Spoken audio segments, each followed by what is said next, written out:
Hello friends, welcome to Madurai Arusuvai சமையல். இன்னைக்கு பாசிப்பயிரை வச்சு ஒரு புது டிஷ் செய்ய போறோம். அது என்னன்னு கேக்குறீங்களா? பாசிப்பயிரை ஈரல் மாதிரி மாத்தி நம்ம செய்ய போறோம். அது எப்படி செய்யறதுன்னு பார்க்கலாம்.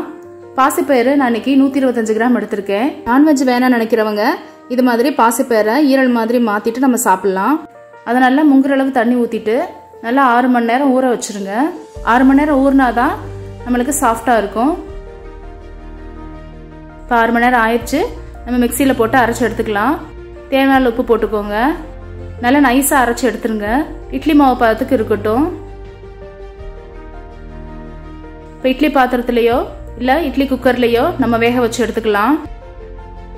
10 நிமிஷத்துல அழகா இட்லி மாதிரியே இதுவும் வெந்துரும்.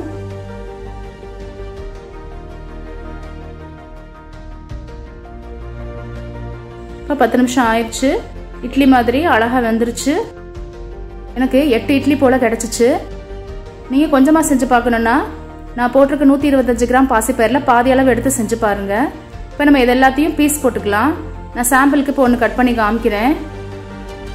ஈரல் மாதிரி ஸ்கொயர் ஸ்கொயரா வெட்டி எடுத்தீங்கன்னா அழகா பார்க்க ஆட்டு ஈரல் மாதிரி இருக்கும். இது நான்வெஜ் சாப்பிடாதவங்களுக்கு நல்ல சத்தானது. இந்த மாதிரி ஸ்கொயர் பீஸா கட் பண்ணி எடுத்துக்கோங்க. இப்போ எல்லாத்தையும் நான் கட் பண்ணி எடுத்து வச்சுட்டேன். இப்போ அடுப்பில் வடைச்சட்டியை வச்சு நம்ம தேவையான அளவு எண்ணெய் ஊற்றிக்கலாம். 1 டீஸ்பூன் கடுகு, 1 டீஸ்பூன் உளுந்தம்பருப்பு. நான் அன்னைக்கு ஒரு பெரிய வெங்காயம் எடுத்திருக்கேன். அதை பொடியாக கட் பண்ணி போட்டுடலாம். கொஞ்சம் கருவேப்பிலை போட்டுக்கோங்க. எல்லாத்தையும் நல்லா வதக்கி விட்டுருங்க. தேவையான உப்பு போட்டுக்கலாம். 1 டீஸ்பூன் சீரகம், 1 டீஸ்பூன் மிளகு, கரம் மசாலா 1/2 டீஸ்பூன், 1 டீஸ்பூன் சோம்பு, மிளகாய் பொடி நான் இன்னைக்கு 1 டேபிள் ஸ்பூன் எடுத்திருக்கேன். உங்களுக்கு நல்ல காரம் வேணும்னா இன்னும் கூட நீங்க 1 டேபிள் ஸ்பூன் சேர்த்துக்கோங்க. இப்போ நம்ம கட் பண்ணி வச்ச பீஸை போட்டுடலாம்.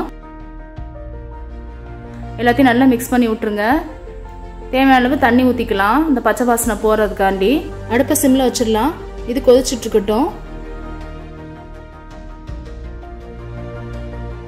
இதுக்கடையில் நம்ம தக்காளி அரைச்சு எடுத்துட்டு வந்துடலாம். 1 தக்காளி, 1 டீஸ்பூன் கசகசா, 4 முந்திரி பருப்பு எடுத்திருக்கேன். இது எல்லாத்தையும் பேஸ்ட் ஆக்கி நான் இப்போ அரைச்சு ஊத்துறேன். இதையும் நல்லா மிக்ஸ் பண்ணி விட்டுருங்க. பச்சை வாசனை போற வரைக்கும் இது நல்லா கொதிக்கட்டும். 7 நிமிஷம் சிம்லே வச்சிருங்க. அது பச்சை வாசனை நல்லா போட்டும். 7 நிமிஷம் ஆயிடுச்சு. அவ்வளோதான், நம்ம அடுப்பு ஆஃப் பண்ணிடலாம். இப்போ சுவையான ஈரல் போல உருமாறிய பாசிப்பயிறு ரெடி ஆயிடுச்சு. ஃப்ரெண்ட்ஸ், இந்த வீடியோ பிடிச்சிருந்தா லைக் பண்ணி, ஷேர் பண்ணி, கமெண்ட் பண்ணுங்க. மறக்காம சப்ஸ்கிரைப் பண்ணுங்க. பக்கத்தில் இருக்க பெல் ஐக்கானை கிளிக் பண்ணுங்க. அப்பதான் அடுத்து நான் போடுற வீடியோ உங்களுக்கு ரீச் ஆகும். Thank you viewers.